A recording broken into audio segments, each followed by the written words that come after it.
Hello hi అండి, అందరికి నమస్కారం. ఏటీఎం నుంచి డబ్బు తీసేవారికి మే 1 నుండి ఆర్బీఐ కొత్త రూల్స్ అనే లేటెస్ట్ అప్డేట్ అయితే రావడం జరిగింది. సో దీనికి సంబంధించి పూర్తి వివరాలు ఈ వీడియోలో తెలుసుకుందాం. ముందుగా వీడియో చూస్తున్న ప్రతి ఒక్కరు తప్పనిసరిగా వీడియోని లైక్ చేయండి. మీ తోటి ఉద్యోగ మిత్రులకు ఈ వీడియోని షేర్ చేయండి. ఫస్ట్ టైం నా ఛానల్ వీక్షించినట్లయితే తప్పక సబ్స్క్రైబ్ చేసుకోండి. ఇక వివరాల్లోకి వెళ్తాం ఫ్రెండ్స్. ఏటీఎం ఇంటర్చేంజ్ ఫీజుల రివిజన్కు రిజర్వ్ బ్యాంక్ ఆఫ్ ఇండియా ఆమోదం తెలిపింది. మే 1, 2025 నుంచి ఫైనాన్షియల్ నాన్ ఫైనాన్షియల్ ట్రాన్సాక్షన్స్ పై ఈ ఇంటర్చేంజ్ ఫీజుల్లో చేసిన మార్పులు చేర్పులు అమల్లోకి వస్తాయి. ఫైనాన్షియల్ ట్రాన్సాక్షన్స్ పై ₹2 పెంచుకునేందుకు, నాన్ ఫైనాన్షియల్ ట్రాన్సాక్షన్స్ పై ₹1 పెంచుకునేందుకు ఆర్బీఐ ఆమోదం తెలిపింది. ఈ నిర్ణయం వల్ల తక్కువ ఏటీఎంలు ఉన్న బ్యాంకులపై ప్రభావం పడనుంది. కస్టమర్లపై ఈ భారం నేరుగా పడనుంది.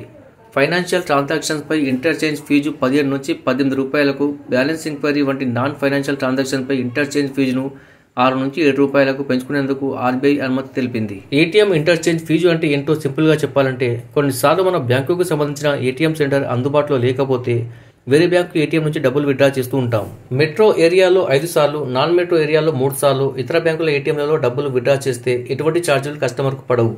కానీ ఈ లిమిట్ దాటితే వేరే బ్యాంకు ఏటీఎంలో డబ్బులు విత్డ్రా చేసినందుకు ఇంటర్చేంజ్ ఫీజు పడుతుంది. ఈ ఫీజులో జూన్ 2021లో చివరిగా మార్పులు చేర్పులు చేశారు. మళ్ళీ ఇప్పుడు ఈ ఫీజును పెంచుకునేందుకు ఆర్బీఐ అనుమతి ఇచ్చింది. అందువల్ల ఈ ఛార్జీల నుంచి కస్టమర్లు తప్పించుకోవాలంటే ఒక్కటే మార్గం. ఏ బ్యాంకు డెబిట్ కార్డు ఉందో అదే బ్యాంకు ఏటీఎం సెంటర్ నుంచి డబ్బు డ్రా చేస్తే ఈ ఇంటర్చేంజ్ ఛార్జీల మొత్తం నుంచి కస్టమర్ తప్పించుకోవచ్చు. డిజిటల్ ట్రాన్సాక్షన్స్ ఎక్కువగా చేస్తే ఏటీఎం నుంచి డబ్బు డ్రా చేయాల్సిన అవసరం కూడా దాదాపుగా రాకపోవచ్చు. ఏటీఎంలో డబ్బు డ్రా చేస్తున్నప్పుడు ట్రాన్సాక్షన్ లిమిట్ దాటిందో లేదో గుర్తుంచుకుంటే కస్టమర్లు అలర్ట్గా ఉండొచ్చు. Subscribe for more videos. Thanks for watching friends.